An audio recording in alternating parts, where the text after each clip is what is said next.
कुटुंबियांविरोधात आयकर विभागाने कार्यवाही केली होती। भुजबळ कुटुंबियांकडून सत्र न्यायालयाच्या आदेशाला उच्च न्यायालयात आव्हान दिलं होतं आणि त्यानुसार डिसेंबर 2024 मध्ये उच्च न्यायालयाने तक्रार रद्द करण्याचे आदेश दिले होते। मात्र उच्च न्यायालयाचा आदेश मेरिटवर नसून केवळ तांत्रिक मुद्द्यांवर असल्याचं विशेष न्यायालयाने स्पष्ट केलं।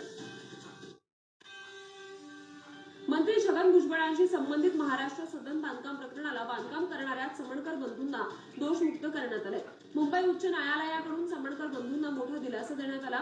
न्यायमूर्ती अजय गडकरी आणि राजेश पाटील यांच्या खंडपीठाने समणकर बंधूंना दोषमुक्त केले। त्यामुळे कृष्णा समणकर, प्रशांत समणकर आणि प्रसन्न समणकर यांना दिलासा दिलेला असून त्यांच्यावर बांधकामामध्ये अनियमितता केल्याचा आरोप होता तो आता रद्द झालाय।